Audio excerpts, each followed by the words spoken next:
Continuamos con la parte número 9 de los estudios que venimos haciéndole al libro de Revelaciones.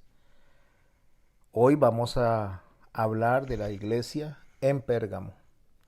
Ya estudiamos la iglesia en Éfeso, estudiamos la iglesia en Esmirna, pero es importante, mis hermanos y mis hermanas, no perder detalle de ninguna de las iglesias, porque todas las iglesias en conjunto tienen un mensaje para nosotros. No olvidemos que las iglesias son las que nos hablan a nosotros del carácter de la iglesia de esos tiempos, de manera individual o de manera grupal, de manera conjunta. Así que la iglesia en Pérgamo es la iglesia que está en las fechas o en los años del 313 al 538 después de Cristo. Quiero repasar algo por aquello de que alguien se esté incorporando a la clase hasta ahora, que cuando hablamos de las fechas o de las iglesias no significa que estamos hablando en particular de una iglesia de manera geográfica, sino que se está tomando un mensaje de conducta que el Señor había observado en estas iglesias, donde aprueba una parte de lo que hacen o desaprueba una parte de lo que hacen y hace las advertencias necesarias. Esta iglesia que está descrita en Pérgamo, o la iglesia que estaba en Pérgamo recibiendo este mensaje, inicia básicamente cuando empieza lo que es el sincretismo entre la fe o los creyentes y el Estado, llámese en ese caso Roma.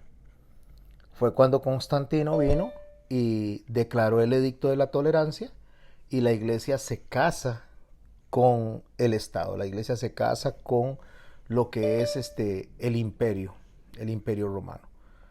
La palabra Pérgamo significa justamente eso, matrimonio. Pérgamo o matrimonio se le llama la atención porque es la que figura dentro de la conquista de la iglesia. Como la iglesia estaba creciendo tanto, como la iglesia se estaba multiplicando, entre más la iglesia se perseguía, más se multiplicaba. Entre más se mataban a las personas, se asesinaban a los creyentes, más se multiplicaba.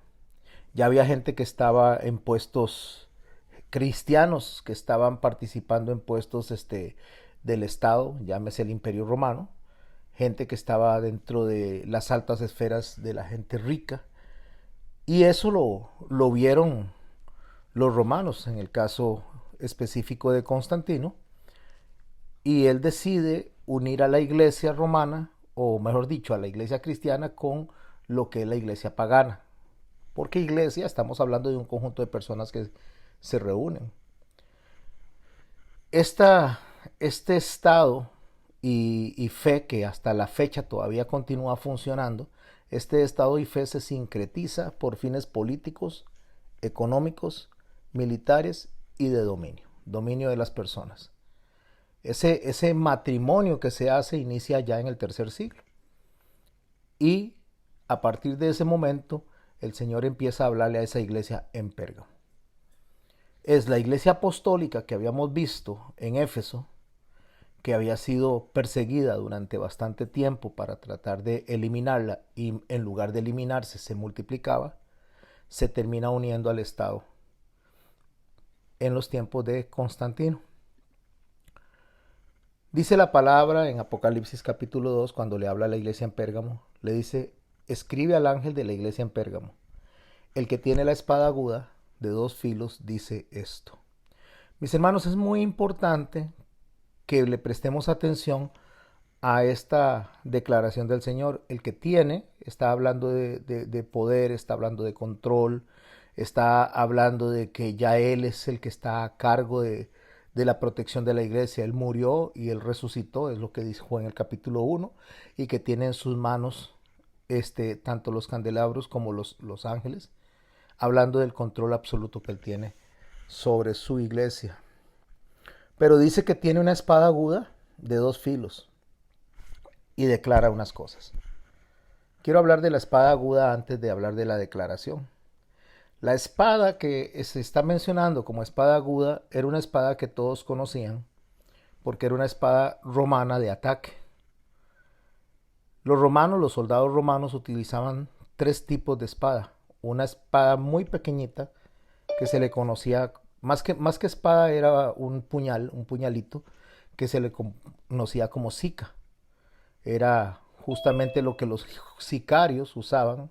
Se le llaman a esas personas sicarios que eran asesinos como terroristas, lo que era el apóstol Juan o los saduceos que hacían ese tipo de ataques, los celotes, perdón, que hacían ese tipo de ataque los celotes utilizando la sica para matar a las personas en grupos donde había multitudes, pasaban con el puñalito, se lo introducían en la espalda o en un costado y seguían caminando y la gente ni sabía quién había hecho eso.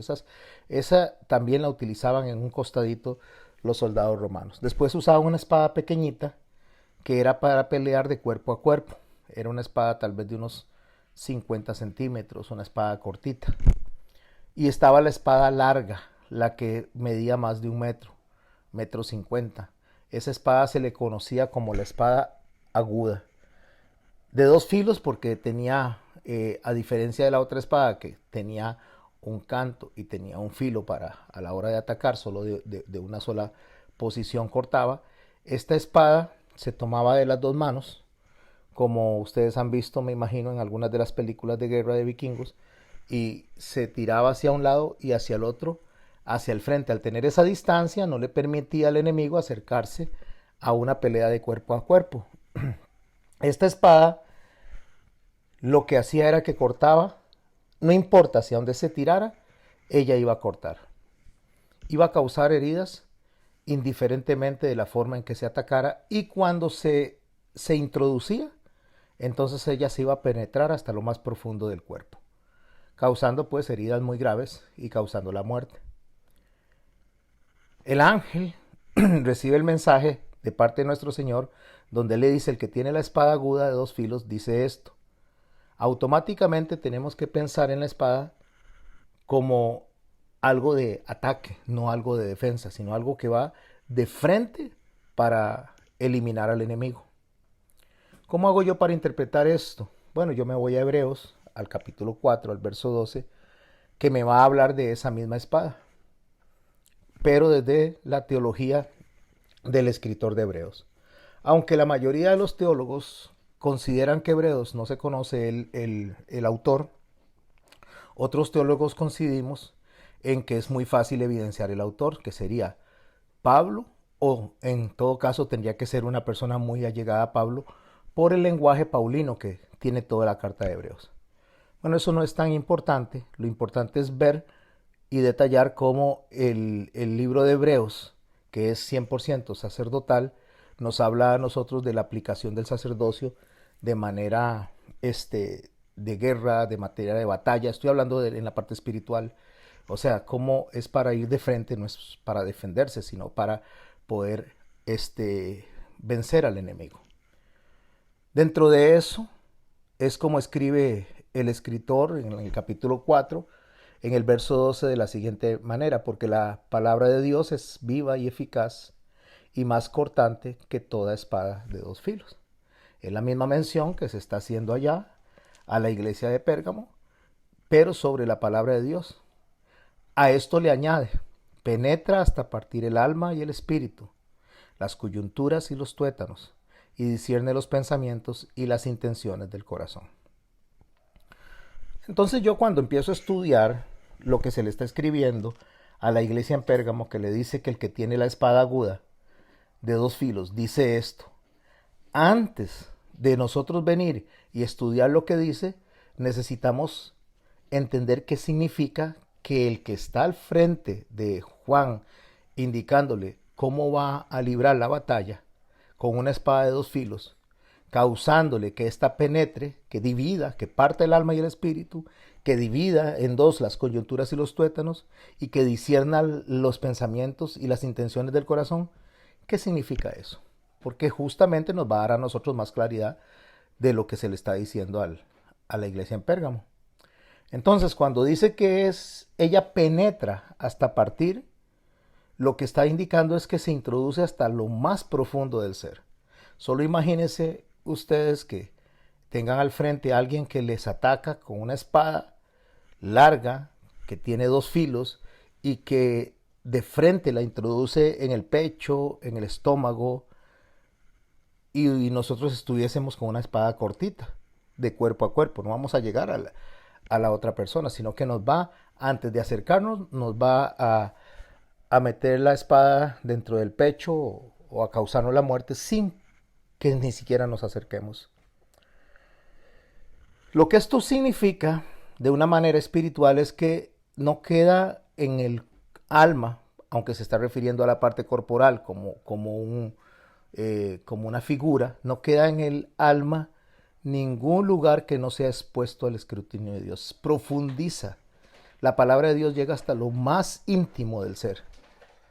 Lo que significa es que la palabra se empuja rápida y profundamente y ella misma corta fácilmente. Por eso es que penetra y parte. Cuando ella se profundiza en lo más íntimo del ser humano, en lo más íntimo del corazón, en lo más íntimo del alma, y ataca, no llega en plan de defensa, sino que llega en plan de ataque. Y voy a hacer una pausa antes de empezar a hablar la forma o las tres formas en que explica lo que divide y cómo lo separa. ¿Y por qué lo separa? Porque cuando hablamos de ataque, nosotros tenemos que tener cuidado en no confundir esto con la falsa guerra espiritual. Porque no está hablando de que nosotros vayamos a atacar a las personas, que nosotros vayamos a atacar el mundo, no. El Señor le dijo a Josafat que no peleara la batalla que le correspondía a él. Nosotros, la batalla que tenemos que pelear, según se aprende en la historia de Josafat, es la adoración, la exaltación, la oración. Eso es lo que nos toca a nosotros. Y lo que es la conquista del corazón, lo que es la conversión del ser humano, lo que es que esa persona realmente se rinda al Espíritu Santo, eso le toca a Dios. Es la batalla de él, es la pelea del Señor. Es la guerra que le corresponde al Señor. A nosotros nos toca, como iglesia, discipular a los que el Señor va salvando, va sumando a salvación, es lo que dice Pablo a los seguidores. Entonces, cuando hablamos de un ataque de la espada, no estamos hablando de nosotros atacando. Estamos hablando de Dios, el Hijo, el Espíritu Santo, penetrando de una manera profunda, rápida, intensa, en el alma, en lo más íntimo del ser humano. Entonces dice que lo hace hasta partir. Hasta partir significa que discrimina entre una cosa y otra. Eso es partir, es separar, es discernir, es hacer o trabajar desde un punto de comparación entre cosas, acciones o conductas. Eso es lo que está diciendo. Y cuando está hablando de eso es poder separar lo bueno de lo malo. Eso es lo que hace la palabra de Dios. La palabra de Dios se penetra a lo más profundo y nos enseña lo malo y nos enseña lo bueno a través del Espíritu Santo. Si nosotros vemos el tabernáculo, como lo hemos estudiado en otras oportunidades, después de que se pasa de la puerta de 12 metros, que se conoce como el camino, y se topa de frente con el altar del holocausto que representa el sacrificio de Cristo, el sacrificio de Cristo, el sacrificio de nuestro Señor, es recibido no para salvación porque ya se pasó la puerta del camino. Esa puerta del camino son 3 puertas de 4 metros que están divididas en tamaño de 3 metros cada una. De 4 metros cada una. Serían 12 metros. Por ahí se entraba y eso representa al Padre, al Hijo y al Espíritu Santo. Representa la conversión que se hace, como lo dijo nuestro Señor Jesucristo a Nicodemo, que el hombre no se da cuenta, como no se da cuenta de dónde viene el aire, el viento, ni para dónde va. El hombre solamente reacciona a la salvación cuando el Señor ya lo ha llamado, lo saca de donde está, afuera, dentro del pueblo, dentro de la comunidad que está afuera del tabernáculo y lo introduce dentro del tabernáculo que ya representa básicamente la conversión, la obra del Espíritu Santo. Pasa por esa puerta de 12 metros y se encuentra con el sacrificio y el hombre se da cuenta, cuando estoy hablando de hombre, Recuerden siempre que estoy hablando de hombre y mujer. El hombre se da cuenta de que fue salvado y recibe ese sacrificio. Lo que el hombre hace cuando dice más a todos los que le recibieron, a los que creen en su nombre, les dio potestad de ser hechos hijos de Dios. Estoy hablando de Juan capítulo 1, verso 12. Lo que está diciendo es que una vez que el hombre se da cuenta que ha sido salvo, una vez que el hombre se da cuenta de que Dios le ha dado a él la conversión, le ha redimido de los pecados, entonces acepta ese sacrificio. Lo que recibe del sacrificio es decir, yo voy a abdicar a como soy yo, voy a renunciar a lo que soy yo, y entonces yo quiero ser como el cordero que se sacrificó, como el cordero que se inmoló por mí. Pasa el altar del holocausto y se encuentra con el lavacro. Eso es lo que sigue como segundo mueble. El lavacro lo que representa es la palabra de Dios diciéndonos a nosotros lo mal que estamos, lo mal que somos mentirosos, que somos adúlteros, que somos ladrones, que somos iracundos. Y empieza a sumar todo lo que la palabra de Dios dice que a Dios no le agrada que nosotros tenemos que dejar. Eso lo hace el lavacro. Y lo hace el lavacro porque cuando el sacerdote se lavaba las manos y los pies para entrar al lugar santo, habían unos espejitos que le habían dado los egipcios a las mujeres, y estos espejos se pusieron en el fondo del lavacro. Entonces cuando se lavaba el hombre, el sacerdote, la cara, entonces se veía en el espejo y podía empezar a verse cómo estaba antes del lugar, entrar al lugar santo, porque si entraba de manera incorrecta, entonces iba a caer muerto. Tenía que limpiarse la cara, tenía que ponerse en paz con Dios, eso es arrepentirse. Ya pasó el camino, ya reconoció el sacrificio que lo salvó y ahora necesita sacar el pecado o sacar la levadura del pan o dejar de lado lo que a Dios no le agrada. Eso es lo que hace la palabra de Dios primeramente. Ese es el primer filo de la espada. Para después entrar al lugar santo, donde se encuentra el candelabro que representa al Espíritu Santo, que está alumbrando hacia el frente, donde están los panes de la proposición. Eso representa la palabra también, solo que le representa la palabra, no diciendo lo mal que estamos, sino diciéndonos lo que Dios quiere que seamos. Empieza a pasarnos de nuestra condición en cuanto a nuestra conducta pecaminosa a tener una conducta de santidad. Eso empieza a mostrar la palabra de Dios. Pero ya estamos dentro del lugar santo, ya pasamos, ya no lavamos las manos, ya dijimos esto no es lo que quiero, se llama arrepentimiento. Y se entra para aceptar, para decir, Señor, que se haga tu voluntad y no la mía, representado justamente en el altar, representado en los panes de la proposición, que es la palabra alumbrada por el Espíritu Santo, que es el que nos guía a toda verdad. Eso es lo que dijo nuestro Señor Jesucristo. Bueno, esa espada de dos filos, que es la esencia del mensaje a la iglesia en Pérgamo, es lo que está diciendo. O sea, la palabra penetra, separa, divide, parte dos conductas para que sepamos lo que hay que dejar y sepamos lo que hay que hacer. ¿Hasta dónde penetra? Entonces ya viene la segunda parte, hasta partir el alma y el espíritu, las coyunturas, los tuétanos, y discierne los pensamientos y las intenciones del corazón. Vamos a empezar a hablar del alma y el espíritu, porque eso es lo que hace, parte el alma y el espíritu. Penetró, y donde penetra, parte. ¿Qué significa eso? Significa que la palabra de Dios, en su capacidad de cortar hasta lo más profundo del corazón y del alma, a una persona puede penetrar a través de todas las capas de la impureza que tenemos nosotros, con esa espada de dos filos, y llegar hasta la esencia del individuo. Eso es lo que significa. Significa que puede llegar hasta lo más profundo de nuestra ser y sacar afuera lo que nosotros tenemos escondido en nuestro interior, que incluso ni nosotros mismos nos estamos dando cuenta, que ofende a Dios. La palabra empieza a enseñarnos a nosotros en el alma y el espíritu, o sea, haciendo esa separación según la concepción de lo que nosotros vemos en la Biblia, entre lo que nos condena y entre lo que nos restaura. Entonces la palabra de Dios que vimos en el lavacro y la palabra de Dios que estamos viendo en el lugar santo, en los panes de la proposición, hace dos cosas: condena o restaura, o salva o condena. ¿Cuándo nos salva a nosotros? ¿Cuándo parte y cuándo nos salva? Bueno, nos salva, y no estoy hablando de salvación en cuanto a justificación, sino que nos pone en agrado delante de Dios cuando hacemos lo que a Dios le agrada, cuando obedecemos su voluntad.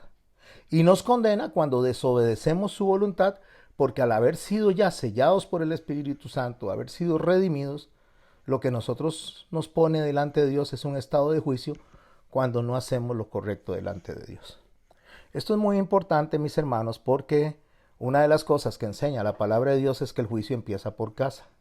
Si usted analiza lo que sucedió con Habacuc, cuando Habacuc le dice al Señor que, bueno, ¿hasta cuándo nos vas a defender? Que vienen los malos a atacarnos y que nosotros los buenos estamos esperando. Estoy parafraseando lo que es el capítulo primero de Habacuc. Entonces él le dice, ¿cuándo nos vas a defender? Una de las cosas que Dios le dice es, yo voy a tratar con aquellos, con los caldeos, pero primero con ustedes. El Señor va a tratar primero con su iglesia. El Señor primero trata con nosotros para separarnos a nosotros de nuestra conducta del mundo, y después tratará con el mundo. De hecho, permite que estemos en el mundo, permite que tengamos que compartir con el mundo para que nosotros mismos podamos irnos separando de la conducta mundana y podamos de manera voluntaria santificarnos para agradar al Señor. Pero eso lo hace a través de la palabra. En el capítulo 8 del libro de Apocalipsis, aunque estamos apenas en el capítulo 2 y estamos en el verso 12, apenas iniciando con la instrucción a la iglesia en Pérgamo, esto también no podemos desasociarlo de lo que vamos a ir viendo en Apocalipsis más adelante. En el capítulo 8 del libro de Apocalipsis dice así, verso 1, cuando abrió el séptimo sello se hizo silencio en el cielo, como por media hora. Y vi a los 7 ángeles que estaban en pie ante Dios, y se les dieron 7 trompetas. Las trompetas significan juicio, significa condenación, significa a Dios como el león que ruge a la hora de que emite el juicio. De la misma manera está haciéndolo a través de las trompetas. Entonces dice, se les dieron 7 trompetas. Otro ángel vino entonces y se paró ante el altar con un incensario de oro. El incensario de oro es lo que está antes de llegar al lugar santísimo. Ese es el altar al cual se está refiriendo. Y se le dio mucho incienso para añadirlo a las oraciones de los santos sobre el altar de oro que estaba delante del trono. Por favor, préstele atención a esto. Se le dio incienso para añadirlo a las oraciones de los santos. Y el verso 4 dice, y de la mano del ángel subió a la presencia de Dios el humo, el incienso, con las oraciones de los santos. Antes de leer el verso 5, aquí lo que tenemos como escena es una persona que pasó por los pasos que acabo de explicar, una persona que vino y cruzó el camino, una persona que después de que cruzó el camino se lavó las manos y los pies en el lavacro. Mi conducta, mi forma de proceder, me lavo para poder entrar al lugar santo.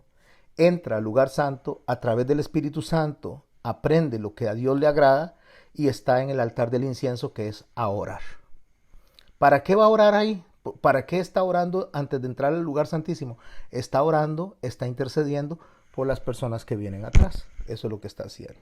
¿Qué es lo que el sacerdote estaba haciendo? Estaba orando, intercediendo por los que estaban afuera. Esas son las oraciones que suben. Pero resulta que esas mismas oraciones que son de intercesión para que la gente conozca al Señor, esas mismas oraciones que son de intercesión para que la gente se salve, esas mismas oraciones que son pidiendo al Señor misericordia para esas personas, esas mismas oraciones se convierten después en juicio. Esa es la espada de dos filos. La palabra nos dice a nosotros lo que a Dios le agrada y lo que a Dios no le desagrada. Pero esa misma palabra que nos advierte para llegar al lugar santo y después orar al frente del lugar santísimo, esa misma palabra nos condena cuando nosotros no hacemos lo que Dios nos demanda.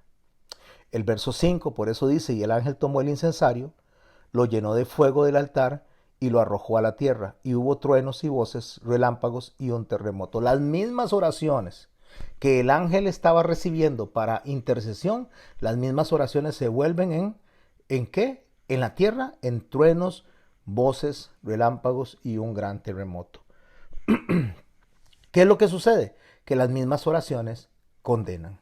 Las mismas oraciones que usted hace por su hijo, por su hija, las mismas oraciones que hace por los familiares, las mismas oraciones que hace por los amigos.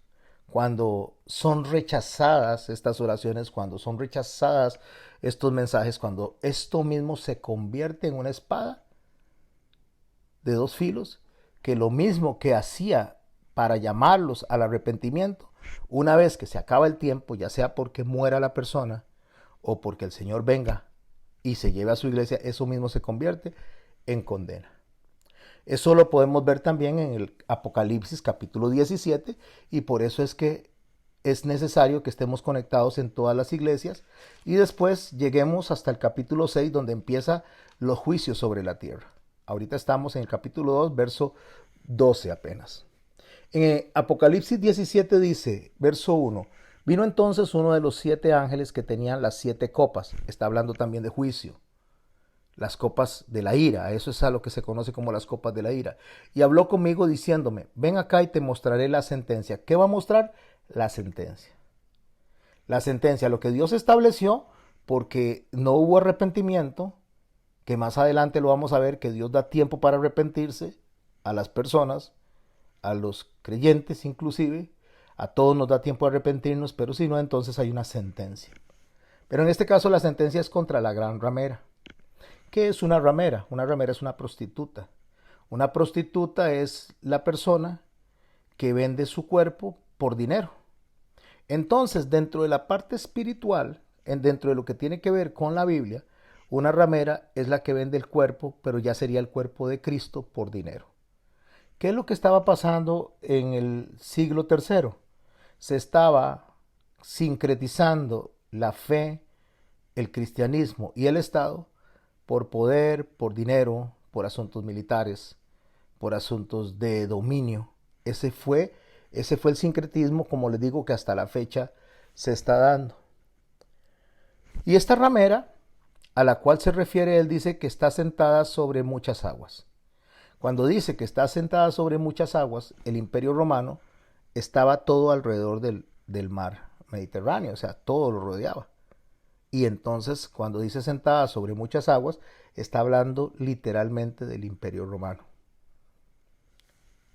¿Qué se está uniendo, que se está conectando con la iglesia ya del tercer siglo, la iglesia que está creciendo, la iglesia que está empezando a caminar?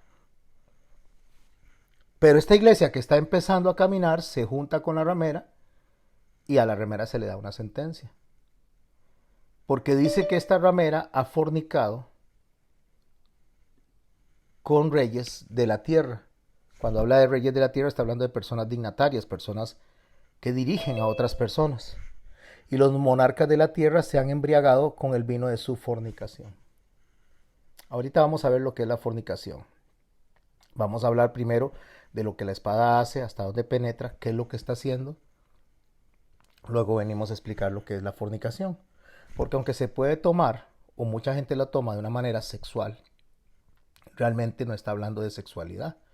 Está hablando de una conducta espiritual. Pero ya casi venimos. Téngalo ahí a un lado en sus notas. Entonces dice el texto en el verso 8, en el capítulo 14, ya me devolví unos 3 capítulos. Otro ángel le siguió diciendo, ha caído Babilonia, la gran ciudad, porque ha hecho beber a todas las naciones del vino del furor de su fornicación. Otra vez la palabra fornicación. No olviden, ahorita lo vamos a hablar. Pero dice en el verso 14 que la sentencia que estamos leyendo en el capítulo 17 se dio a razón justamente de la fornicación que hizo esta ramera con los reyes de la tierra, que hizo esta ramera con todas estas personas que eran dignatarios o que tenían que guiar a las personas del mundo. Y cuando dice ha caído significa que ya la sentencia se le ha aplicado. Ha caído significa que el tiempo se le terminó. Y como estamos hablando justamente de tiempo de juicio, que lo vamos a estudiar ya más detalladamente cuando entremos a los capítulos del 6 en adelante, dice, el tercer ángel lo siguió diciendo a gran voz es a gritos, si alguno adora a la bestia y a su imagen, la bestia no se imaginen un animal, no es un animal, es una conducta general de un grupo de personas que tienen el poder, que son dignatarios de las naciones, que llevan a otras personas a que sigan esa conducta, ya sea por manera forzada o de manera voluntaria.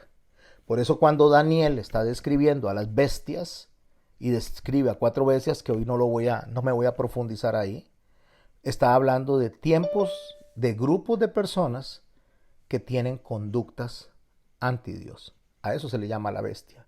Cuando Juan está hablando en el Apocalipsis, iniciando la escritura, y él empieza a hablar de las bestias, está hablando de conductas universales, conductas que abarcan imperios, que organizaciones, países, o sea, son conductas, por eso se le llama bestia. De hecho, cuando él habla del 666, como sello de la bestia, está hablando de Trajano. Trajano era, y lo vamos a ver también más adelante, no quiero que corramos, sino que caminemos. Trajano era un emperador que estaba persiguiendo a la iglesia, que estaba persiguiendo a los cristianos, pero que también perseguía a otras personas, y él se creía Dios y los sellaba en la frente, los sellaba con un sello que los hacía ver le pertenecían. Eso se hacía en el mercado de Trajano. Habían diferentes tipos de esclavos cuando se capturaba a la gente en las conquistas que hacía Roma. Entonces se ponía un rotulito al frente que se decía, este es ingeniero, este es doctor, este es agricultor, no importa lo que se hiciera, se ponía al frente en el mercado de Trajano y se vendían estos esclavos. Entonces estos esclavos se compraban al precio según las capacidades que tuvieran. Pero la gente que era rebelde con Trajano, la gente que era que quería ser libre y trataba de escapar, entonces los agarraban y les sellaban en la frente con una numeración que se conocía como el sello de la ignominia, o sea, el sello de la vergüenza. Estas personas a la hora de venderlas las vendían baratas porque sabían que eran personas rebeldes, entonces las ponían a trabajar en campos de cultivo, en donde se daba toda la energía, y morían en esas labores. Y si escapaban, donde los vieran con ese sello en la frente, los mataban en la cara, los sellaban, básicamente. A veces los sellaban en la mano, pero mayormente en la cara, que es lo que se ve, no se podía ocultar eso en la cara. Y se conocía como el sello de la ignominia, el sello de la bestia. Ese es el sello del 666. Y cuando lleguemos allá, pues me voy a profundizar un poco más en esto.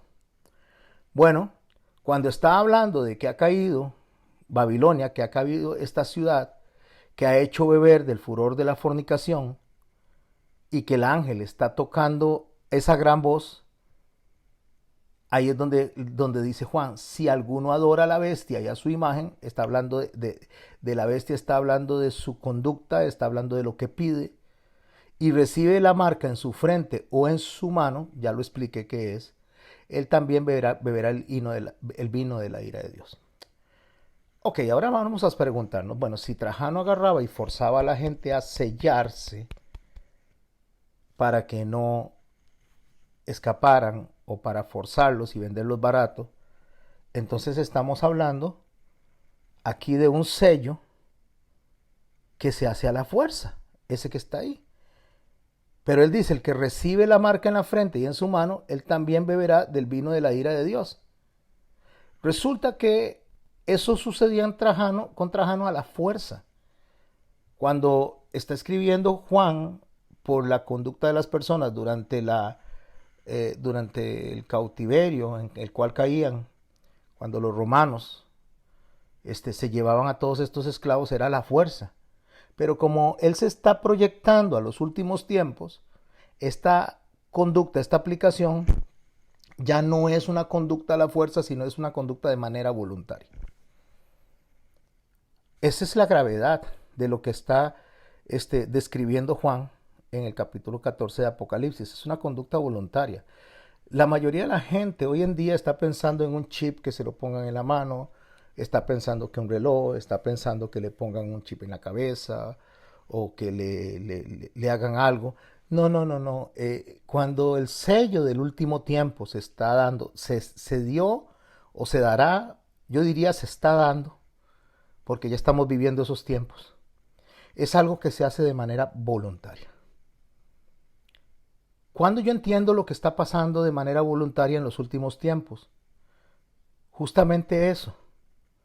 Es algo que tiene que ver con la enseñanza. Si la espada de dos filos penetra a partir el alma, penetra para dividir, para decir lo que a Dios no le gusta y lo que a Dios sí le gusta, entonces significa de corazones, significa de personas con una conciencia cauterizada que de manera voluntaria rechazan la enseñanza de Dios para recibir la enseñanza contaminada que le generan los seres humanos que dicen ser judíos, porque más adelante lo vamos a ver, y no lo son. ¿Por qué dicen ser judíos y no lo son? Bueno, porque rechazan a Jesús y su judaísmo y reciben a Jesús y lo que les conviene.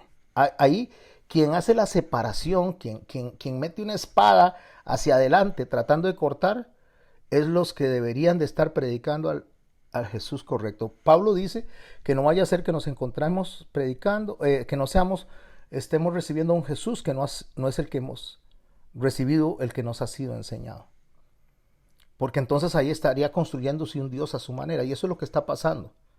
Se les presenta un Jesús a la carta, un Jesús, le decía yo hace un rato al hermano Alejandro, donde muchas congregaciones lastimosamente se han convertido en clubes sociales, donde se predican 30, 40 minutos, muchísimo 45 minutos. Lo demás es pura fiesta, pura música, y no que la música sea mala, sino que no debe tomar la preeminencia del culto. No debe ser lo más importante debe ser la palabra. Se ve a la gente haciendo juegos, se ve a la gente haciendo cosas que los entretengan para que no se vayan. Entonces quien recibe ese pensamiento anti Dios, que es exaltar al hombre, que es exaltar el deseo humano, que es exaltar el ego, lo que el hombre quiere para sí, y olvidarse realmente de la adoración a Cristo, entonces eso se recibe de manera voluntaria, es la enseñanza. Nuestro Señor Jesucristo dijo que un hombre había venido y había sembrado una semilla, un malo había sembrado una semilla, había crecido. Y de hecho hace la comparación en la parábola donde dice, y le preguntan los hombres, ¿quieres que la saquemos? Y él dice, no la saquen. Al final de los tiempos vendrán los ángeles y sacarán justamente la semilla mala de la semilla buena, harán esa separación. Eso se refiere no solo a la venida del Señor, eso no solo se refiere a la separación que el Señor va a hacer de su iglesia o de las vírgenes que se van a quedar y las que se van a ir, sino que se refiere también a lo que la palabra hace en las personas, en ustedes, en mí, cuando nos separa de la conducta del mundo y nos acerca a la conducta del Señor. Pero cuando yo separo, cuando yo agarro y dejo lo que Dios dice que le gusta para tomar lo que a mí me gusta, que el mundo me ofrece, como le digo, como un Dios a la carta, entonces ahí es donde dice que los que se hayan tomado ese sello en su frente y en su mano, cómo pienso y cómo actúo, frente es pensar. Los sacerdotes levitas tenían una mitra y al frente una lámina de oro que decía santidad a Jehová. Eso es como pienso, yo tengo que apartar mi mente para Jehová. Mi mente tiene que estar pensando en adorarlo, tiene que estar pensando en alabarlo, tiene que estar pensando en estar en comunión con Él, estar en esa intimidad dentro de la palabra de Él. Eso es lo que tiene que estar pensando. No tiene que estar pensando en que me hagan sentir contento, que me hagan sentir feliz. No. El gozo, que no es felicidad, eso va a venir a través de lo que es el manejo de la palabra en nuestro corazón, cuando penetra hasta nuestro corazón, hasta que divide realmente nuestras intenciones. Entonces quien recibe eso de manera voluntaria, refiriéndose a la mala enseñanza, a la cual le va a llamar fornicación, o le llama fornicación, que lo vamos a ver dentro de un rato, a esa persona es a la que le dice, él también beberá del vino de la ira de Dios. O sea, sobre estas personas va a caer la ira de Dios, que ha sido vaciado puro en el cáliz de su ira. Será atormentado con fuego y azufre delante de los santos ángeles y del Cordero. Y el humo de su tormento sube por los siglos de los siglos. El humo de su tormento son las oraciones. nuevamente vemos que las mismas oraciones que eran de intercesión, ahora suben como juicio. Y no tiene reposo de día ni de noche los que adoran a la bestia y a su imagen, ni nadie que reciba la marca de su nombre. No hay paz para las personas que reciban la marca de su nombre. Nombre está hablando de autoridad, de lo que la bestia, y recordemos que la bestia es una conducta, una forma de vida, un grupo de personas que viven como nación, en este caso todo el mundo, para agradar al enemigo y no para agradar a Dios. El que reciba esa conducta, el que la acepte, el que quiera ese tipo de pensamiento, ese tipo de iglesia, ese tipo de Jesús. Y cuando digo ese tipo de Jesús es que no es el Cristo, no es el crucificado. Entonces estas personas van a recibir la ira de Dios. Pero resulta que Él está hablando con las iglesias, está hablando con su pueblo. Les está diciendo lo que tienen que hacer. Ahorita estamos leyendo el capítulo 14 de Apocalipsis porque estamos hablando de algo que va a suceder cuando se desata la ira de Dios. Antes de que eso pase, Él está hablando a las iglesias y le está diciendo lo que no le gusta y lo que sí le gusta, para que no lleguen a ese punto. Por eso es que la espada penetra hasta partir el alma y el espíritu, o sea, separa dentro de nosotros el alma para revelar en nosotros lo que está bueno y lo que está malo, lo que realmente tenemos adentro. Separa nuestros deseos pecaminosos más profundos y pone los deseos de la aspiración realmente delante de Dios para la comunión con Dios. O sea, eso hace la palabra de Dios, revela realmente lo que somos de lo que deberíamos ser. Eso es lo que hace al penetrar y partir el alma y el espíritu. Pero también dice que parte las coyunturas y los tuétanos. ¿Qué significan los tuétanos? Los tuétanos, cuando uno ve un hueso, si ustedes han hecho sopa o si han preparado tal vez alguna carne, hay dentro del hueso hay como un juguito, no sé cómo se llama eso médicamente, pero esa esencia que está dentro del hueso, eso es lo que se conoce como tuétano. Lo que está dentro, eso está en lo más profundo de los huesos. Bueno, esa esencia es el ser más profundo del individuo. Entonces dice que eso lo que hace es que entra hasta lo más profundo, toca eso más profundo de la persona y lo separa de las coyunturas. Las coyunturas son los movimientos que hacemos donde están nuestros codos, nuestros brazos, las muñecas, las rodillas. O sea, separa nuestro accionar de la esencia de lo que nosotros somos o no somos. En el Salmo 63, 5 al 6, cuando habla de eso, de la esencia, él le dice meollo, le dice grosura. Dice, como de meollo y de grosura será saciada mi alma, y con labios de júbilo te alabará mi boca, y cuando me acuerde de ti en mi lecho, cuando medite en ti en las vigilias de la noche. ¿Qué es lo que hace la palabra de Dios? Entra a lo más profundo de nuestro ser. Limpia lo más profundo de nuestro ser. Saca lo mejor de nosotros y quita lo que a Dios no le gusta. Por eso separa las coyunturas, acciones. Quita de lo que Dios quiere de nuestra alma, de nuestras malas acciones. Eso hace la palabra de Dios, para que realmente adoremos al Señor por la razón correcta. Que cuando agarramos la Biblia nosotros y la leemos, busquemos a Cristo. Es más, la mayoría de la gente hoy en día está buscando a Satanás más en la Biblia que a Cristo. No es que Satanás no exista.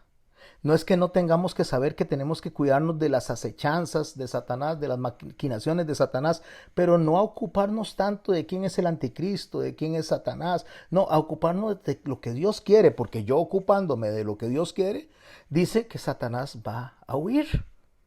Se va a escapar, o sea, va a alejarse de mí, porque no va a tener cómo penetrar en mí, porque quien penetró en mí es la palabra. Me va a llenar la palabra y va a sacar lo mejor, lo más delicioso de mi alma para adorar al Señor. Eso es lo que el Señor dice que busca, es adoradores en espíritu y en verdad. Penetra hasta partir las coyunturas o los ligamentos, que justamente es lo que estamos hablando, donde nos movemos. Eso nos ayuda a entender también el contacto que Dios tiene sobre nosotros cuando nos va transformando en el día a día. Eso es lo que hace Dios en nuestro corazón. Eso es lo que hace Dios en nuestra alma. Antes de leer a Lucas en el capítulo 1, lo pueden ir buscando, vuelvo a leer lo que apenas acabamos de leer en las primeras líneas a la iglesia de Pérgamo, o a la iglesia en Pérgamo. Escribe al ángel de la iglesia en Pérgamo, el que tiene la espada aguda de 2 filos, dice esto. Todavía no hemos dicho nada de lo que él va a hablarle a la iglesia en Pérgamo, pero ya tenemos muy claro de lo que significa la forma en que va a hablar y lo que va a producir en el individuo esa forma de hablar. En el capítulo 1 de Lucas, en el verso 46, María, cuando está orando su Magnificat, María la Madre de Cristo, dice así María: engrandece mi alma al Señor, y mi espíritu se regocija en mi Dios, mi Salvador. Está ella sacando lo mejor de ella, está saliendo todo lo mejor de ella, y lo que sale de ella es adoración. Engrandece al Señor, le dice. Mi espíritu se regocija, o sea, se regocija se vuelve a gozar de nuevo, constantemente. No solo se pone feliz, no solo se pone gozoso, sino se regocija, se goza de nuevo en Dios, y dice mi Salvador. Ahí María reconoce que Dios le ha salvado, que Dios le tenía que salvar, que necesitaba de la salvación. ¿Y por qué se regocija? ¿Por qué se pone feliz ella? Porque ha mirado la bajeza de su sierva. ¿Quién la miró? Dios. Penetró, se introdujo hasta lo más profundo, hasta encontrar lo que no le gustaba para separar lo bueno de lo malo y sacar la esencia de María. Pues he aquí desde ahora me dirán bienaventurada todas las generaciones. ¿Qué dice ella? Dios me salvó, Dios se fijó en mí, y ahora por lo que Él hizo, no por lo que yo soy, por lo que Él hizo, me llamarán bienaventurada todas las generaciones. Bienaventurada es una posición, un estatus delante de Dios como obra terminada, como una mujer que alcanzó una posición de suma importancia dentro de todas las mujeres de la tierra. Por ella, no porque Dios es el Salvador, porque Dios la miró, porque Dios decidió utilizarla a ella para su propósito, porque a Dios le plació. Por eso ella dice en el verso 49, porque me ha hecho grandes cosas el poderoso, santo es su nombre, y su misericordia es de generación en generación a los que le temen. Y viene y habla de las coyunturas, y viene y habla de la forma en que Dios acciona en ella. Hizo proezas con su brazo, o sea, extendió su brazo, esparció a los soberbios en el pensamiento de sus corazones. Eso es lo que María está hablando. María está hablando de cómo la espada penetra hasta el alma, cómo la espada transforma, cómo la espada convierte, cómo la espada produce que alabemos, que adoremos. La espada que Dios trae a nosotros en la palabra desde los púlpitos no produce que nosotros nos halaguemos a nosotros mismos, no produce que nosotros a nosotros mismos tratemos de exaltarnos, no produce que busquemos nuestros propios intereses. La espada aguda del Señor produce que adoremos al Hijo de Dios. Para eso nacimos, para eso fuimos hechos, para eso fuimos creados, para la alabanza de la gloria de su gracia, dice el Señor en los Efesios. Y para eso, en el libro de Efesios, en el capítulo 6, en el verso 17, nos menciona también nuevamente cómo funciona la espada aguda. Tomad el yelmo de la salvación, el yelmo de la protección de la salvación, porque una vez que el Señor nos sella, una vez y para siempre, dice que de ninguno de estos yo perdí. Dice, tomad el yelmo de la salvación y la espada del Espíritu, que es la palabra de Dios. Si ustedes ven en la figura que puse ahí, estoy tratando de ser lo más gráfico posible, para que lo que estoy diciendo de manera oral también lo puedan tomar de manera visual. Y eso les ayude a ustedes a tener una imagen un poquito más profunda de lo que el texto está diciendo. La espada que les mencioné lo están viendo a la izquierda. Espero que el cursor les esté mostrando eso. Y espero que estén viendo las imágenes también. Si no es así, me indican, por favor. Está la espada de 2 filos que penetra hasta las coyunturas. Sí se ve, pastor. Gracias. En el centro estamos viendo lo que es la composición de los muebles que acabo de mencionar.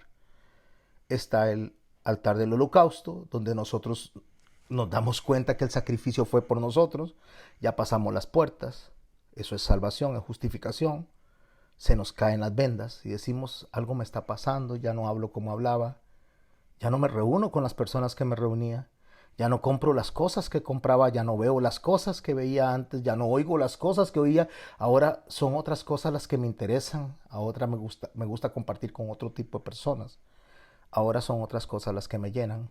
En ese momento es cuando vemos en el altar del holocausto lo que Dios hizo por nosotros.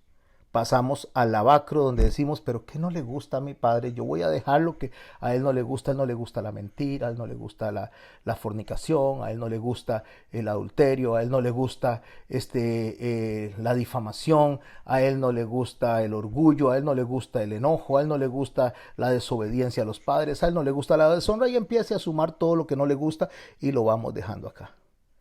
Entonces entramos al lugar santo donde está el Espíritu Santo, que dice, ahora les voy a iluminar para guiarlos a toda verdad. ¿Qué es guiarlos a toda verdad? Enseñarnos lo que a Dios sí le gusta, lo que Jesucristo nos enseñó. ¿Cuándo nos enseñó? Aquí en el altar del holocausto, cuando se sacrificó. Entonces esta luz alumbra hacia el frente, hacia donde están los panes de la proposición. Estos panes que están acá representan la palabra diciendo lo que nosotros tenemos que hacer para agradarle a Dios, para pararnos al frente del arca que representa a Dios, junto con lo que nosotros transgredimos y estamos bajo juicio. Por eso los ángeles, los querubines están viendo para atacar y no lo hacen hasta que Dios no diga cuándo hacerlo, y eso será en el fin de los tiempos. Pero están las oraciones intercediendo por los que están afuera. Esta espada de dos filos justamente sale de la cruz, atraviesa el altar del holocausto, que es lo que acabamos de decir, atraviesa lo que somos y no nos gusta hacer, y se introduce hasta lo más profundo, que nos hace orar y adorar. Véanlo en esta imagen, es más fácil. Penetra, dice, los tuétanos, lo más profundo que está. Parte el espíritu y el alma para llevarnos a nosotros a las coyunturas o a un accionar correcto. Por eso penetra. Penetra desde lo más profundo para llevarnos a nosotros a completa adoración. Otra imagen que lo pueden ver desde aquí, de esta forma, es como penetra y nos lleva al alma, a la adoración al Señor. Por eso cuando el Señor le está hablando a la iglesia en Pérgamo, lo que le dice acerca de todo esto que acabo de explicar, la iglesia en Pérgamo, estamos hablando de la iglesia que se sincretizó con el Estado, que se casó con el Estado, muchos por miedo a que los asesinaran, otros porque querían posiciones de importancia, otros porque fueron forzados, como dijo Pablo, a blasfemar, y lo que querían era sobrevivir. Pero el Señor viene y le dice, yo conozco tus obras y de dónde moras, donde está el trono de Satanás. ¿Qué es el trono de Satanás? El asiento. Dentro de la época de Trajano, que les acabo de decir, que estaban siendo perseguidos, que eran sellados, que eran asesinados si no cumplían con lo que Trajano les decía. En los templos griegos había algo que se llama la red basílica. Eso después agarraron las personas que sincretizaron justamente lo que es la fe o el cristianismo, o la fe y la iglesia apostólica, que había sido perseguido durante tiempos de Esmirna, agarraron esos templos de la red basílica y los utilizaron como templos cristianos. Déjenme hablarles un poquito de la red basílica. La red basílica, que en el kurdo significa o se dice Kisil Avlu, eran un templo monumental que estaba ahí en Pérgamo, en la antigua Turquía. Eso había sido construido por Adriano. Recordemos que Adriano lo estudiamos anteriormente. Adriano había perseguido a los judíos, había perseguido primero a los judíos, después persiguió a los cristianos, y todas esas persecuciones fueron con el fin de forzarlos a unirse a él para defender Roma, según él. Pero después vino, y después de que construyó ese templo tan monumental en la ciudad de lo que hoy día es Turquía, que sería ese lugar de lo que se conoce como la Basílica Roja o la Red Basílica, lo usó para adorar a los dioses egipcios, básicamente a Isis, a Serapis, a Osiris, a Arpócrates y a otros dioses menores. A esos fue los que empezó a adorar este hombre y forzó a los cristianos a adorarlos a ellos. Cuando Juan escribe la carta a las 7 iglesias, Pérgamo está en esa época de apogeo económico, político, y está recibiendo el mensaje de que deben de separar la conducta que ellos tienen, separarla de la conducta de esa bestia, de esos hombres que los están forzando a hacer eso. Como le dije, las iglesias no eran ficticias, eran iglesias reales. Existían. Pero lo que nos traen a nosotros es un mensaje de conducta para las iglesias actuales. ¿Qué era lo que estaba pasando ahí? Lo que estaba pasando en donde estaba el trono de Satanás era la idea clara de la idolatría que se estaba practicando en Roma, que había sido absorbida desde los egipcios y desde los griegos. Roma, que está en la estatua de Nabucodonosor, como las piernas de hierro, o sea, aquí en el punto 4 ustedes pueden ver las piernas de Nabucodonosor. Esa ya está en la última etapa de lo que es las profecías de Daniel, a las cuales iremos más adelante, en su momento. Pero la cabeza de oro con la que comienza Nabucodonosor, que representa justamente las riquezas, el dinero, es la forma de pensar. ¿Y por qué el oro está en la cabeza? O sea, ¿por qué la cabeza era de oro? Porque recuerden lo que se le había dicho a los sacerdotes: pónganse una mitra que le tape la cabeza, y es como una especie de gorro, como lo que se usan como los turbantes, y al frente una lámina de oro que diga Santidad de Jehová. O sea, la manera de pensar según la conducta babilónica, no por Babilonia, sino por la conducta babilónica, era pensando en la economía, en el dinero. Es como hoy en día las enseñanzas van alrededor del dinero, alrededor de lo que es la prosperidad, alrededor de poder comprarle el favor a Dios, alrededor de invertir para que Dios no nos multiplique. O sea, parecería como la bolsa de valores. Así es el sistema babilónico. O sea, Babilonia representa el dinero, las riquezas. El pecho, que es ya lo que propiamente es el corazón, la respiración, y los brazos, que es la acción, la fuerza. Ya una vez que la persona se siente rica, la persona cree que está obteniendo beneficios económicos. Y recordemos que Satanás puede darle dinero a las personas, Satanás puede prosperarle la casa a una persona, Satanás puede lo que sea, porque ya le robó la mente, que era lo que quería robarle. Ahora le va a dar lo que quiera darle, para alejarlo de la enseñanza correcta, para enseñarlo, alejarlo de Jesucristo, del verdadero Cristo, que nos dijo: en el mundo hallaréis aflicciones, pero no teman que yo he vencido al mundo. Entonces ese pecho que respira, esos brazos que representan plata, lo que está representando es al imperio de Persia y Media, que es la parte militar, la parte de la fuerza. Entonces la enseñanza de los últimos tiempos va a estar concentrada en la fuerza, en que la persona se sienta guerrera, en que la persona se sienta luchadora y no dependiente de Dios, cuando nosotros debemos sentirnos dependientes de Dios. Después el vientre, que está representado ya en lo que es el tiempo del imperio de Grecia. Todo eso lo pueden leer en el libro de Daniel, a partir del capítulo 7 y 8. Y ya lo que es el vientre y los muslos, el vientre y lo que es la forma en que nos alimentamos, la forma en que nos llenamos. Grecia tenía un culto al cuerpo. Grecia tenía una adoración al cuerpo. Es el decirle a la persona: tú tienes derecho a usar tu cuerpo como te dé la gana. Si se quiere sentir delfín, siéntase delfín. Si se quiere sentir mariposa, mariposa. Si se quiere sentir pollo, pollo. Es tu cuerpo. El cuerpo te pertenece a ti, perdón. El cuerpo te pertenece a ti. Resulta que la palabra de Dios dice que mi cuerpo le pertenece a Dios, y que Dios mora en mí. El Espíritu Santo mora en mí. No me pertenece a mí.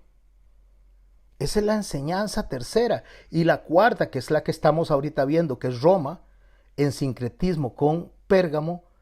O sea, Roma unida al cristianismo son las piernas de hierro, que se va a extender hasta los pies, que van a tener unos dedos de hierro, y otros dedos de barro. El barro representa al cristianismo y el hierro representa a Roma.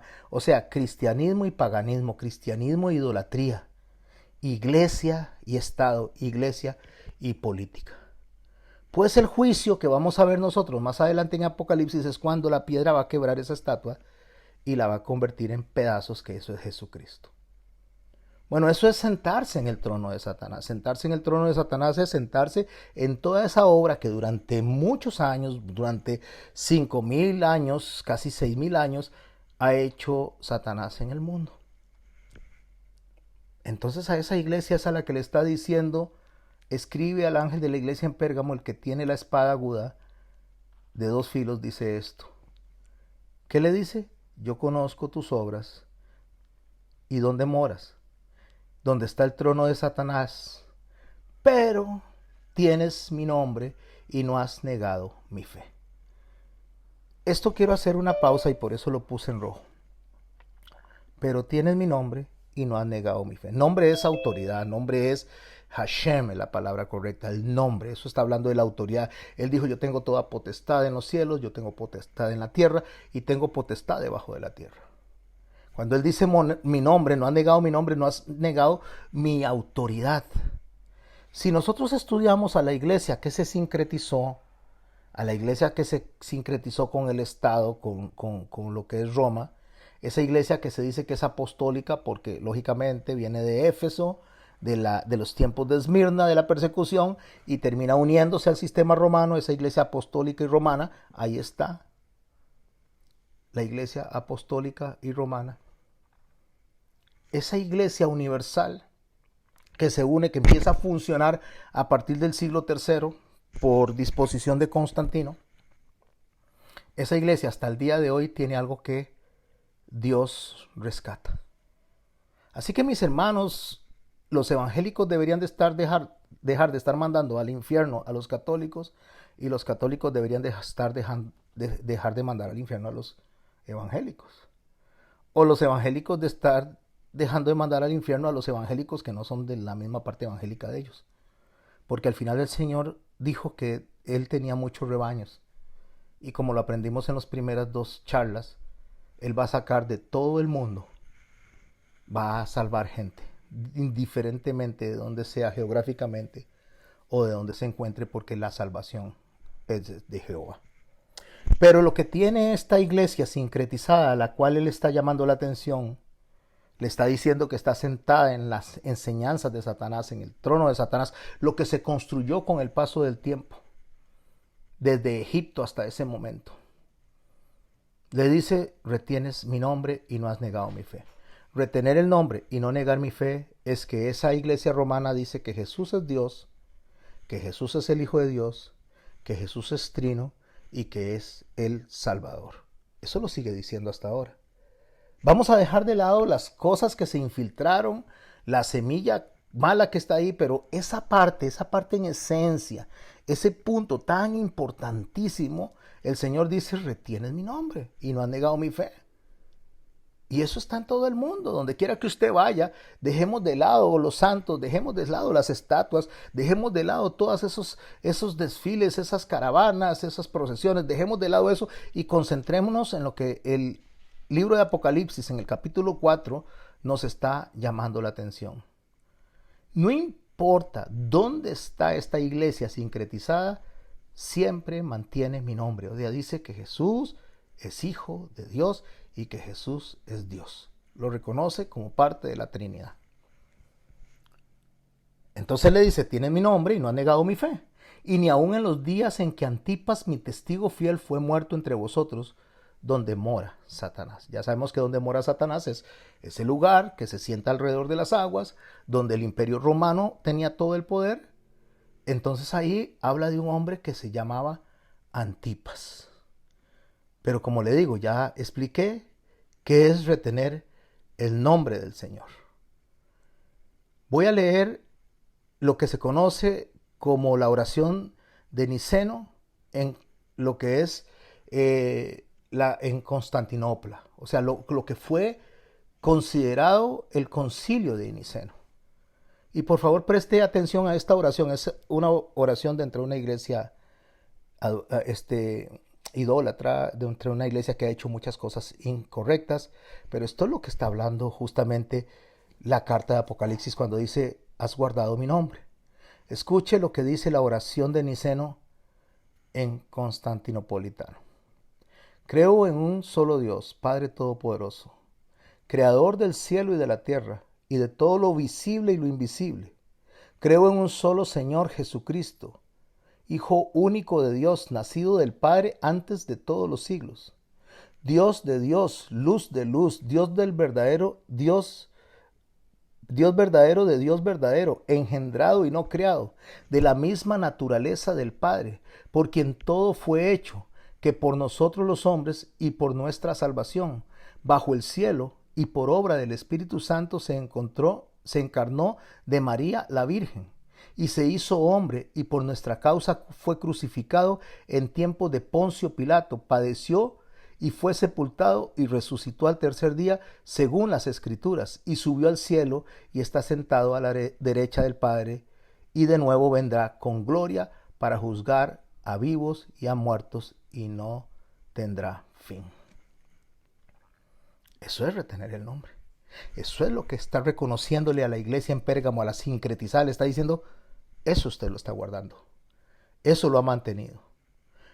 Continúa la oración de Niceno, o sea, del concilio. Dice, creo en el Espíritu Santo, Señor y dador de vida, que procede del Padre y del Hijo,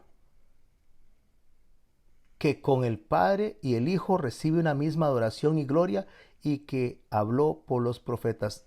Esta parte la tiene esa iglesia de Roma, porque la iglesia ortodoxa, la iglesia que está allá en Rusia, la que se separó de esta iglesia de Constantinopla, esa otra iglesia reconoce que el Espíritu Santo viene del Padre, pero no del Hijo.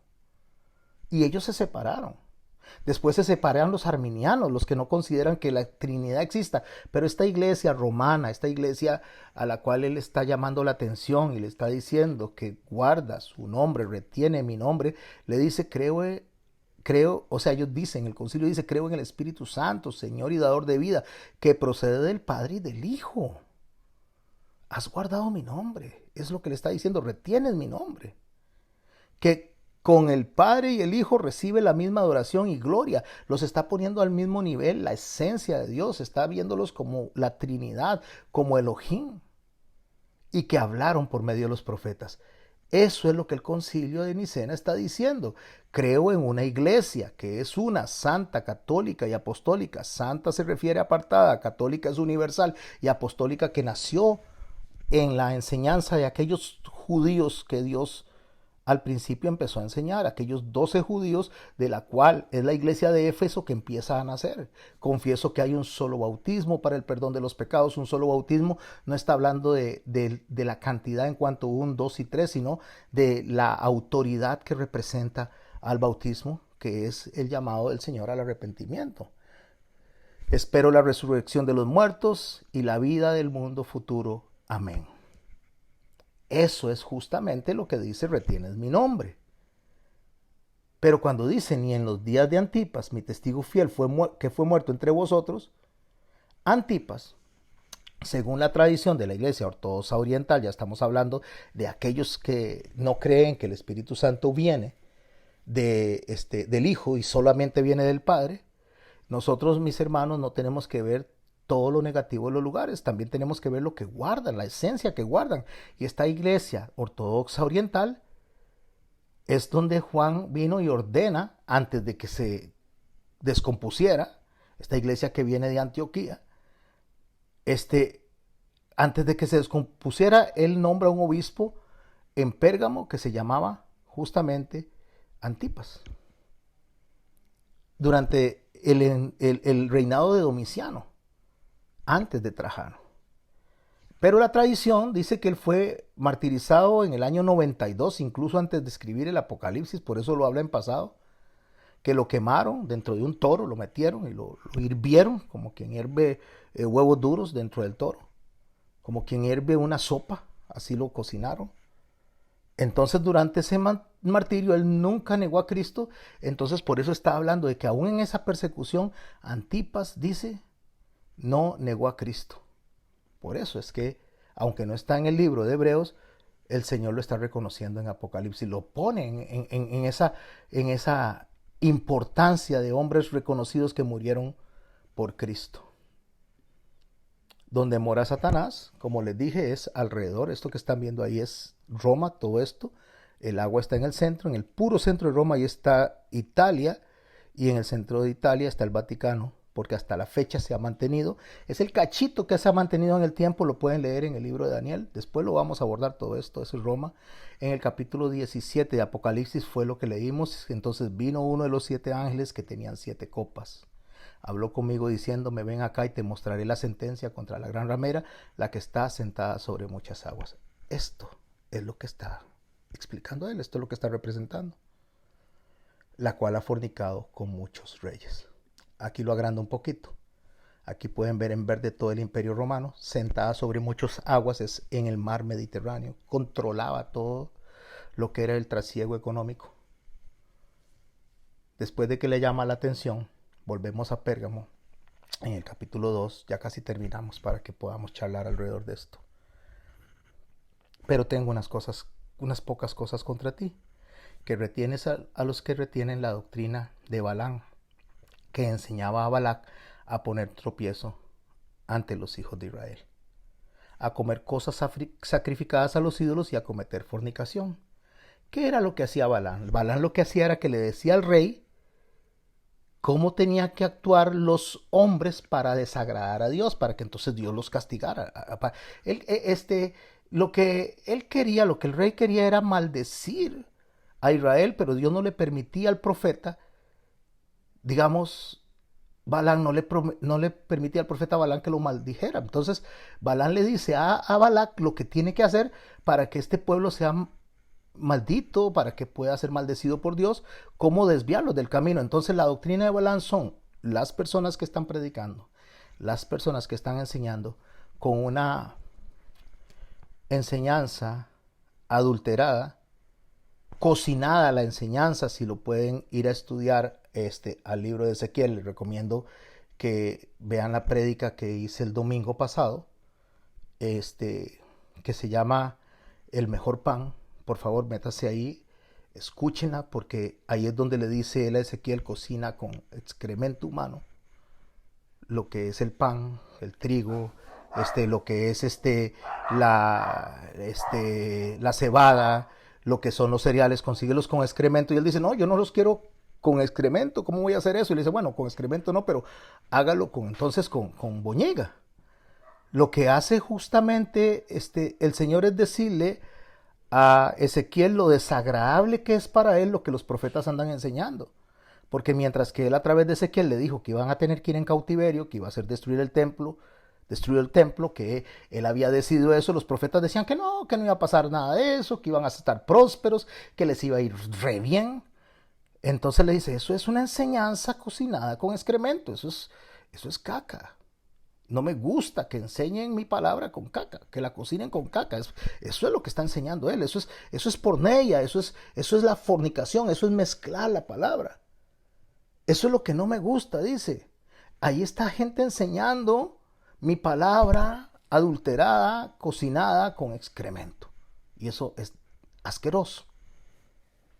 Entonces eso es lo que estaba enseñando él. Le estaba diciendo cómo hacer tropezar a los creyentes. Y cuando un predicador, cuando un pastor enseña lo incorrecto, mezclado con verdad, está enseñando algo mezclado con excremento.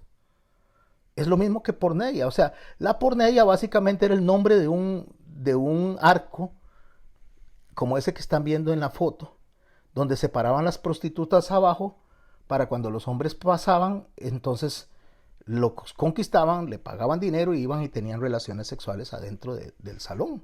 Entonces eso es la porneia. Lo que está haciendo es enseñando cómo de una manera solapada se introduce la enseñanza cocinada con excremento. O sea, la enseñanza cuenta de Dios utilizando palabra y utilizando también la mentalidad del enemigo, esa mezcla que desde el principio Satanás lo hizo con Eva, o sea, le dijo verdad con mentira. Se le presentó al Señor Jesús también, hablándole desde el libro de Isaías, presentándole la verdad, tratando de desviarlo con mentira. Ese sincretismo, ese matrimonio, esa mezcla que representa la iglesia de Pérgamo, esa porneia, esa fornicación bajo el arco es lo que él está llamando la atención con la doctrina de Balaam. Porque, como le digo, Balaam aconsejó a Moab que se fuera a mezclar las mujeres casándose con los hijos de Israel para que Dios empezara a maldecir a ese pueblo. Eso lo leen en Números 22 y 23. O sea, lo que estaba buscando era que Israel perdiera su identidad para que después fuera absorbida por los cananeos, y eso fue lo que pasó con la iglesia en el paso del tiempo. Fue absorbida por Pérgamo. ¿Cuándo comienza todo eso? En el proceso de la mala enseñanza. Por eso le dice, yo aborrezco esa doctrina de Balaam, y también tienes a los que retienen la doctrina de los nicolaitas. Usted tiene eso, Pérgamo, usted tiene esas cosas, tiene esas enseñanzas metidas ahí, idolatría, prostitución. Y cuando estoy hablando de prostitución, recuerde, estoy hablando de conductas espirituales dentro de la iglesia, enseñanzas espirituales. La doctrina de los nicolaitas, que ya aprendimos también, que tiene que ver con el gnosticismo. Lo que yo aborrezco, eso usted lo retiene. Recuerde que Juan Calvino admitió en varias ocasiones por parte de Agustín, o sea, que la iglesia católica tenía gnosticismo. Agustín de Hipona, que es una persona del pensamiento calvinista, también admitió un gnosticismo de maniqueo dentro de la iglesia católica, y eso es lo que él está llamando la atención. Por eso Ireneo de Lyon explicó que el gnosticismo que había venido del segundo siglo se había introducido, desde el año 180 se había introducido dentro de la iglesia. Porque la salvación, según los gnósticos, viene del conocimiento de Dios, o sea, no del poder de Dios, sino de que conozcamos a Dios. Entre más sabemos de Dios, más podemos ser salvos. De eso es lo que trata. Entonces, ¿qué es lo que hacen ellos? El gnosticismo, todas estas enseñanzas que está llamando la atención a Pérgamo Jesús, es decirles que reciben un lenguaje cristiano adornado con versículos bíblicos con el fin de separarlos de la verdadera fe. Por eso les dice, yo conozco tus obras, le dice, aquí he puesto delante de ti una puerta abierta, la cual nadie puede cerrar. Yo sé lo que está pasando, yo les estoy abriendo la puerta, o sea, yo les estoy viniendo a explicar, yo los estoy viniendo a salvar, necesitan arrepentirse. Porque aunque tienes poca fuerza, has guardado mi palabra y no has negado mi nombre. Eso lo dice en Apocalipsis 3:8 a la iglesia de Filadelfia. A pesar de todo lo que pasó por Pérgamo, a pesar de todo ese sincretismo, nace Filadelfia, y Filadelfia es aquella gente que dejó toda esa enseñanza, que se apartó de esa enseñanza para poder entrar a una enseñanza más sana. Por eso a la iglesia de Filadelfia, le dice, aquí yo entrego de la sinagoga de Satanás a los que dicen ser judíos y no lo son, sino que mienten. Volviendo a Pérgamo, le dice, por tanto, verso 16, capítulo 2 de Apocalipsis, por tanto arrepiéntete, pues si no vendré a ti pronto y pelearé con ellos con la espada de mi boca. Nótese algo, mis hermanos, no dice pelearé contra vosotros, pelearé contra ellos, porque él sabe que dentro de la iglesia, esa iglesia corrompida, esa iglesia de Pérgamo, esa iglesia sincretizada, hay gente realmente que desea conocer al Señor, y es todo lo que tiene. Entonces él dice, yo voy a venir aquí, voy a pelear con la espada y los voy a ir sacando de esos lugares donde están ustedes aprendiendo mal, los voy a ir dirigiendo a la verdad. Por eso es que él dice, pelearé contra ellos con la espada de mi boca, para que vayan cambiando. Él no está disgustado con toda la iglesia, él no está disgustado con todos los miembros de la iglesia, solo con los que tratan de desviar a las personas de la verdad. Con esos es con los que él está disgustado. El que tiene oídos dice que oiga lo que el Espíritu dice a las iglesias. Al que venciere daré de comer del maná escondido. El maná es lo que está dentro del arca, representa la palabra que se está dando, representa el alimento que se está dando. Le daré del maná escondido y le daré una piedrecita, y en la piedrecita un nombre escrito nuevo, el cual ninguno conoce. Recuerden que el maná escondido representa el alimento. Y la piedrecita blanca en Josué 19, perdón, en Josué capítulo 4, verso 19, leemos: y el pueblo subió del Jordán el día 10 del mes primero y acamparon en Gilgal, al lado oriental de Jericó. Y Josué erigió en Gilgal las 12 piedras que habían traído de Jordán. Y habló a los hijos de Israel diciendo: cuando mañana preguntasen vuestros hijos y sus padres y os dijeren qué significan estas piedras, declararéis a vuestros hijos diciendo: Israel pasó en seco por el Jordán, porque Jehová vuestro Dios secó las aguas del Jordán delante de vosotros hasta que habíais pasado, a la manera que Jehová vuestro Dios lo había hecho en el mar rojo, el cual secó delante de nosotros hasta que pasamos, para que todos los pueblos de la tierra conozcan que la mano de Jehová es poderosa, para que temáis a Jehová vuestro Dios. ¿Qué significa la piedrecita blanca?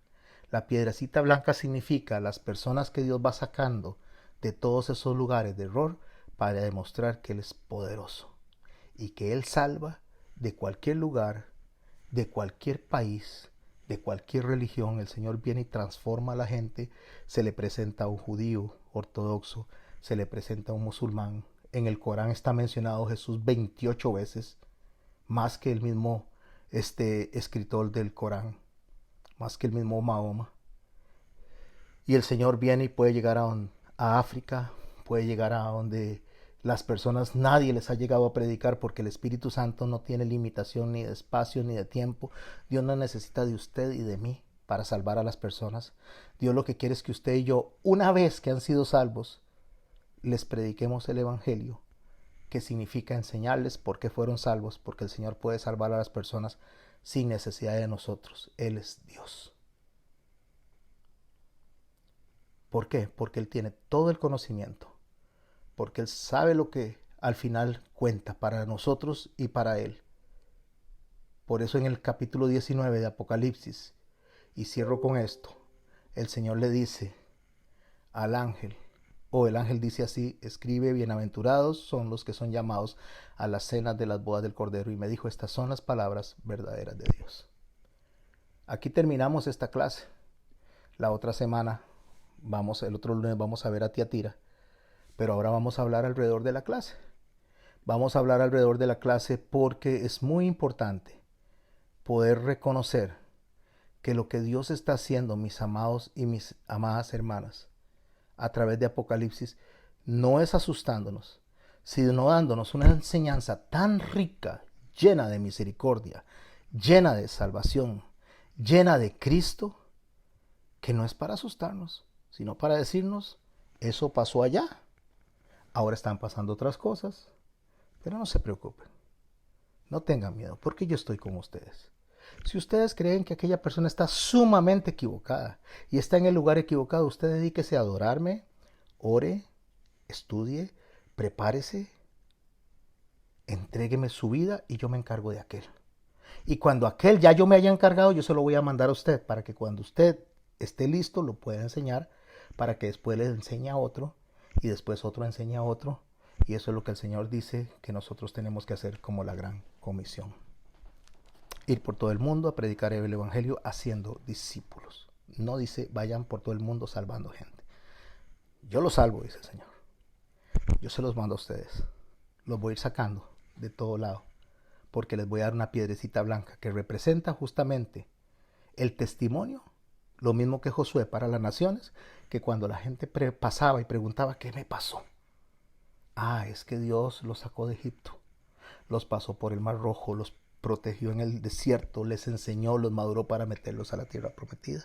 Ahora a nosotros nos toca enseñarte a ti, porque Dios te salvó, porque eso ya me enseñaron a mí. Eso es discipulado. Entonces, cuando eso se da, mis amados hermanos y mis amadas hermanas, viene la cadena que el Señor dejó para que la iglesia vaya creciendo, sin importar de dónde esté la persona que Él quiere salvar. Porque cuando Dios decide y se propone salvar a alguien, nadie se lo va a impedir, porque Él es el Rey. Él es el Señor de señores. Él es el absoluto. Termino con esto. Dejo de grabar y abriendo el micrófono. Voy a cerrar aquí.